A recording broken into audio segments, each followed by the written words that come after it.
सभी को नमस्कार।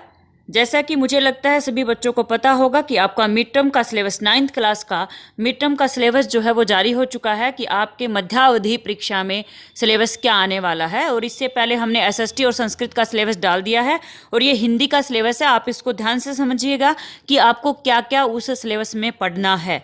ठीक है, तो आप इसको अच्छे से समझिए और इसके साथ ही कोशिश करेंगे हम भी कि ये वीडियोज़ बना के डाल दी जाएँ ताकि आपको प्रॉब्लम ना हो।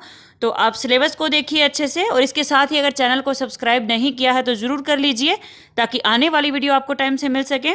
तो आपका जो हिंदी ए है, हिंदी ए जो है, हिंदी का जो ए होता है, ए वाला पार्ट जो हिंदी का पेपर है उसमें जो सिलेबस है वो मैं अभी यहाँ पे बता रही हूँ। वैसे आपका जो मिड टर्म का पेपर है वो सितंबर में हो जाता है, अभी तक नहीं हुआ है कोरोना की वजह से। तो अभी आपके स्कूल खुल गए हैं तो इसके साथ ही आपका जो सिलेबस है वो नोट कर लीजिए। क्षितिज वाली जो बुक है आपकी, उसका भाग ए है, उसमें गद्य खंड में क्या आ रहा है। गद्य खंड यानी कि जो आपके पाठ होते हैं ना, कहानी वाला पाठ लगा लीजिए इस तरह से। तो उसमें एक पाठ है आपका दो बैलों की कथा वाला, दूसरा लहासा की ओर और तीसरा है सांवले सपनों की याद। यानी कि गद्य खंड में 3 चैप्टर हैं आपके, दो बैलों की कथा, लहासा की ओर और सांवले सपनों की याद। 3 चैप्टर आपके गद्य खंड से आ रहे हैं।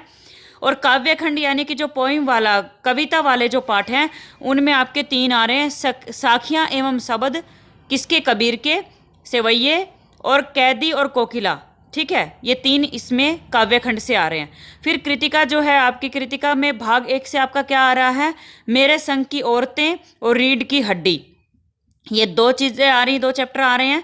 उसके बाद आपको व्याकरण को ध्यान से देखना है। मैक्सिमम पेपर व्याकरण पे डिपेंड करता है और व्याकरण में आपको जो सिलेबस में लिखा है केवल उसको पढ़ना है, ज़्यादा डिटेल में मत जाइएगा, नहीं तो तैयारी अच्छे से नहीं हो पाएगी।